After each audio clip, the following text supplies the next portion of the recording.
দর্শক, আমি এই মুহূর্তে আপনাদের সামনে কথা বলতে এসেছি মানুষের দৃষ্টি অন্যদিকে ফেরাতে ভারত ইস্যু নিয়ে খেলছে ইউনুস গাং। এই প্রসঙ্গটি নিয়ে এই মুহূর্তে আপনাদের সঙ্গে কথা বলবো।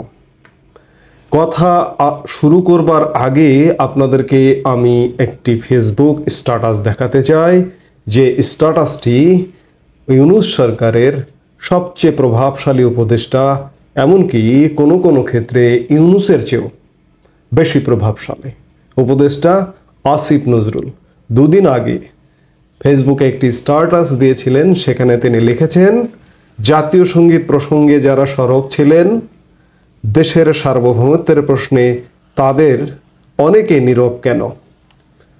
ফেসবুক স্ট্যাটাসে তিনি এমন কথা বলেছেন। দেশের সার্বভৌমত্ব কি হয়েছে? সার্বভৌমত্বের সমস্যা? আমি তো সমস্যা দেখি না, এবং দেশের বেশিরভাগ বিবেকবান মানুষ সমস্যা দেখে না। ভারতের সাথে আমাদের আসলে কি হয়েছে? কোনো ঝগড়া, কোনো কাজ্জা? যদি ঝগড়াই হতো, কাজ্জাই হইতো, তাহলে কূটনৈতিক সম্পর্ক ইতিমধ্যেই বন্ধ হয়ে যেত। যদি ঝগড়াই হতো তাহলে ভারতের পররাষ্ট্র সচিব আগামী 9 তারিখে ঢাকায় আসতেন না। যদি ঝগড়া হতো, সার্বভৌমত্বের প্রশ্নে যদি সমস্যা হতো, তাহলে এই যে বাংলাদেশের বিভিন্ন পোর্ট দিয়ে যে ভারতীয় পণ্যগুলো ঢুকছে, তাহলে সেটি ঢুকতো না, ভারত বন্ধ করে দিত সেটি। আপনারা ভারত বর্জনের কথা বলছেন বিভিন্নভাবে, এমনকি সরকার এই যে উস্কানি দেওয়া একটি পোস্ট আসিফ নজরুলের, সরকারের সবচেয়ে প্রভাবশালী, যে বাংলাদেশের সার্বভৌমত্বের প্রশ্নে, সার্বভৌমত্বের কি হয়েছে? ভারত সার্বভৌমত্বের কোনো হানি ঘটিয়েছে? সমস্যাটা করছেন আপনারা এদেশের অবুঝ, আমি অবুঝই বলবো, অশিক্ষিত মূর্খও বলতে চাইবো না, সবার জ্ঞান একরকম হয় না। বাংলাদেশের অবুঝ মানুষদের ব্রেন ওয়াশ করছেন।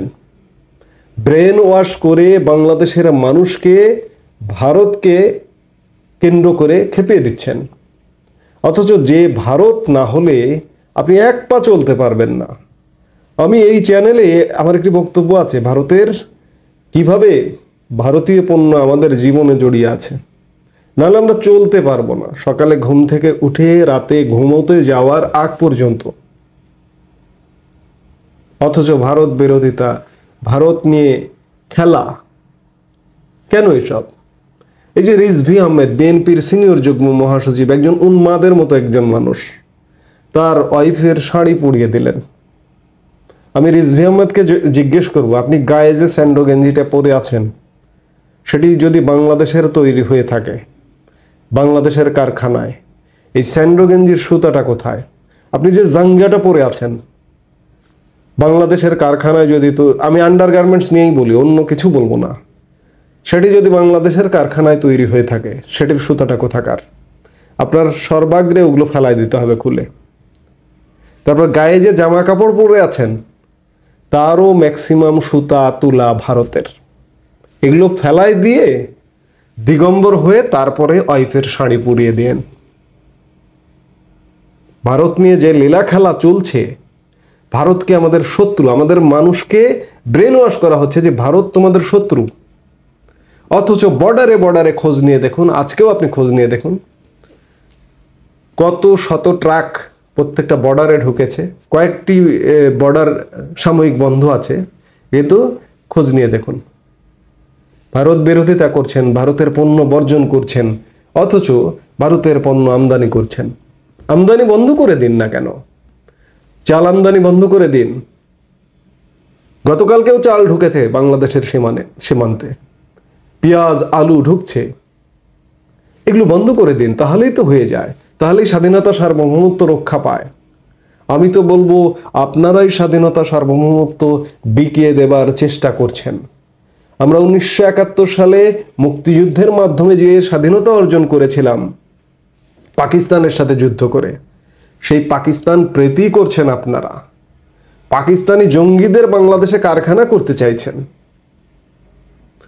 আপনারা বাংলাদেশের স্বাধীনতা সার্বভৌমত্ব বিকিয়ে দিতে চাইছেন।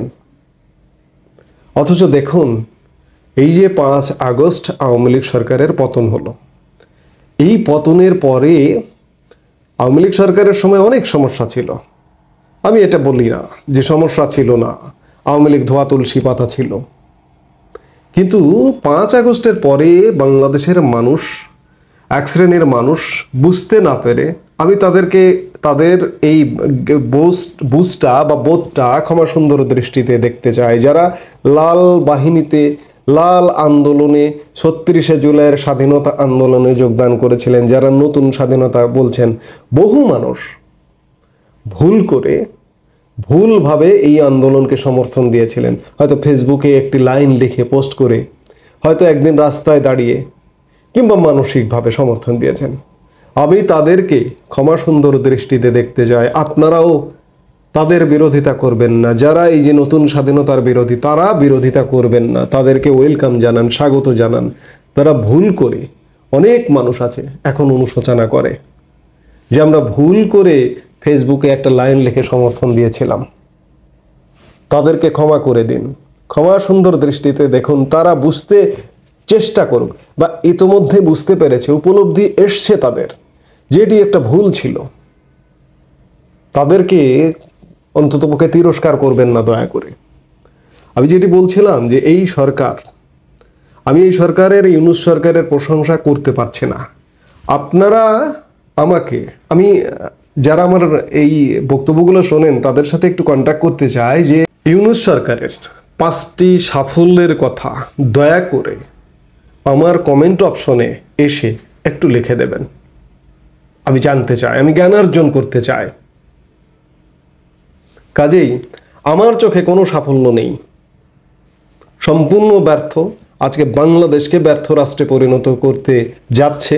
কাজেই আমি অন্ততপক্ষে ইউনূস সরকারের কোনো প্রশংসা করতে পারবো না, আমি দুঃখিত। দেখুন, 5 আগস্টের পরে যেটি বলছিলাম যে অসংখ্য ভয়াবহ নেতিবাচক ইস্যু, আইন শৃঙ্খলা, আজকে 4 মাস হচ্ছে।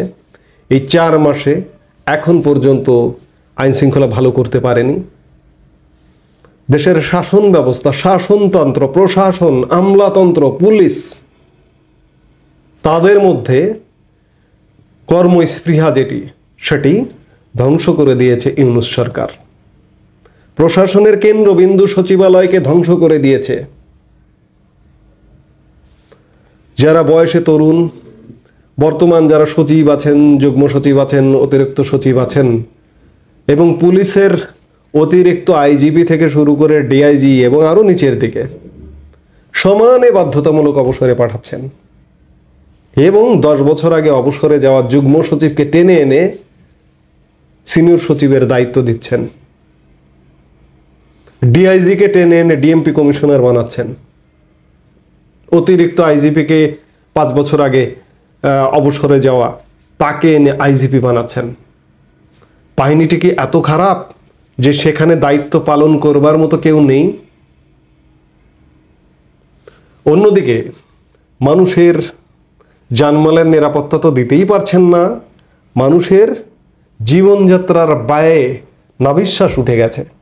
সাধারণ মানুষ, যারা গরিব দুঃখী সাধারণ মানুষ, আপনার আমার হয়তো সামর্থ্য আছে, আমরা হয়তো খেতে পারছি, কিন্তু গরিব দুঃখী সাধারণ মানুষের কাছে গিয়ে একটু দেখুন কি অবস্থা, তাদের কি ভয়ানক পরিস্থিতি।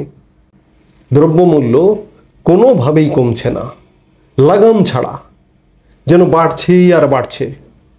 এই যে দেখুন না, আজকে খবরে দেখুন যে খাদ্য মূল্যস্ফীতি বেড়ে 14% কাছাকাছি। এই তথ্যটি কিন্তু বাইরের কারণ না, সরকারের বাংলাদেশ পরিসংখ্যান ব্যুরোর সর্বশেষ হিসাবে গত নভেম্বর মাসে খাদ্য মূল্যস্ফীতি বেড়ে দাঁড়িয়েছে 13.80%। চিন্তা করেছেন? মানে প্রায় 14%। এটি গত 13.5 বছরের মধ্যে খাদ্য মূল্যস্ফীতির দ্বিতীয় সর্বোচ্চ হার। গত জুলাই মাসে খাদ্য মূল্যস্ফীতি 14.10% উঠেছিল। নভেম্বরে খাদ্য মূল্যস্ফীতি বাড়ার পাশাপাশি সার্বিক মূল্যস্ফীতি বেড়ে 11.38% উঠেছে। অর্থাৎ গত বছরের নভেম্বরে 100 টাকায় যে পণ্য ও সেবা কেনা গেছে, চলতি বছরের নভেম্বরে একই পরিমাণ পণ্য ও সেবা কিনতে ভোক্তাকে 111 টাকা 38 পয়সা খরচ করতে হয়েছে। এটি সরকারি হিসাব, পরিসংখ্যান ব্যুরোর হিসাব এমনটা, কিন্তু এটিকে আপনার 3 গুণ করতে হবে। গত বছর নভেম্বরে 100 টাকায় যে পণ্যটি কেনা গেছে, আজকে সেটি 130-140 টাকায় কিনতে হচ্ছে। এই যে দেখুন, শীতকাল শুরু হয়েছে, শীতের সবজির কি দাম কমেছে? আজকে আমি আমার অভিজ্ঞতা বলি, আজকে সিম কিনেছি, ভরা মৌসুম কিন্তু এখন, 120 টাকা কেজি। শশা কিনেছি 120 টাকা কেজি। হ্যাঁ, বাজারে হয়তো 80 টাকা 60 টাকার শশাও আছে, আমি যেটি কিনেছি সবচেয়ে ভালো মানের। কোন পণ্যের কথা বলবো? আলু 75 টাকা কেজি, পেঁয়াজ 130 টাকা কেজি। এই যে এত সমস্যা, আইন শৃঙ্খলা পরিস্থিতির উন্নতি নেই, প্রশাসন স্থবির, দেশে কোনো কাজ হচ্ছে না, দেশে ব্যবসা বাণিজ্য হচ্ছে না, নানান সমস্যায় জর্জরিত। অথচ এই সমস্যাগুলোকে আড়াল করতে, মানুষের দৃষ্টিকে ভিন্ন খাতে প্রবাহিত করতে সংখ্যালঘু ইস্যু, ভারত ইস্যু নিয়ে মেতেছে সরকার। কি চমৎকারভাবে ডাক দিচ্ছে জাতীয় ঐক্যের ডাক, বাহ! আবার জাতীয় সরকার গঠন করবার একটা প্রচেষ্টা শোনা যাচ্ছে। বাংলাদেশের মানুষকে বুঝতে হবে, ভারতের সাথে আসলে আমাদের কোনো সমস্যা নেই। ভারতের সাথে আমাদের সম্পর্ক বন্ধুত্বের। কিছু সমস্যা আছে, সেগুলো এরকম যুদ্ধাঙ্গী অ্যাটিটিউড নিয়ে সেই সমস্যার সমাধান হবে না, আলোচনার মাধ্যমে সেগুলোর সমস্যার সমাধান হবে। কাজেই এই যে ভারত বিদ্বেষ, ভারত বিরোধিতা, মুখে ভারত বিরোধিতা, আমি অবাক হয়ে যাই। ভারতীয় জামা কাপড় পরে ভারত বিরোধিতা করছে, একবার একটু চিন্তাও করছে না মানুষ।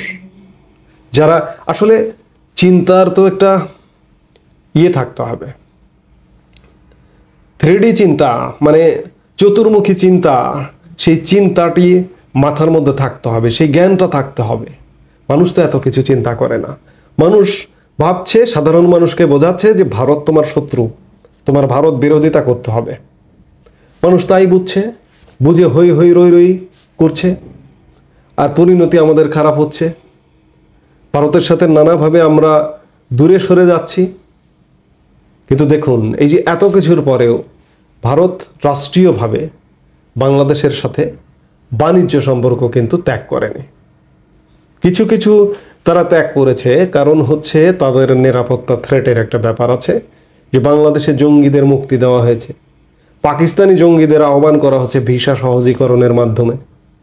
তো ভারত আমাদেরকে অবাধে ভিসা দেবে কেন? সেখানে তো রাজ টানতেই পারে, তাদের নিরাপত্তার কথা চিন্তা করতে হবে সেই জায়গা থেকে। তো কাজেই ভারত বাংলাদেশ ইস্যু নিয়ে আসলে আমাদের কোনোই সমস্যা নেই, এটাকে অতিরঞ্জিত করে উপস্থাপন করা হচ্ছে। যদি সমস্যা থাকতো, আজকে আমি ভারতের পণ্য খেতে পারতাম না। কাজেই এটা এক প্রকার ধোঁকাবাজি, আমরা একটা ধোঁকাবাজির মধ্যে ঢুকে গেছি গত জুলাই মাস থেকে। এখন আবারও নতুন ধোঁকাবাজি, স্বাধীনতা সার্বভৌমত্বের ব্যাপারে হুমকি ভারতকে বলা হচ্ছে, যার কারণে আসিফ নজরুল এমন স্ট্যাটাস দিচ্ছেন। আসলে হুমকি তো পাকিস্তান, যে পাকিস্তানকে আমরা হারিয়েছি ভারতের সহযোগিতায়। আমরা প্রায় 9 মাস যুদ্ধ করেছি, 8-8.5 মাস, কিন্তু ভারত এসে এই যুদ্ধে যোগ দিয়ে মাত্র 13 দিনে বাংলাদেশকে স্বাধীন করতে সহযোগিতা করেছে। এবং আমি যে মুহূর্তে কথা বলছি, আজকে 7 ডিসেম্বর, গতকাল 6 ডিসেম্বর 1971 ভারত বাংলাদেশের স্বাধীনতাকে স্বীকৃতি দেয়, বাংলাদেশকে স্বীকৃতি দেয়।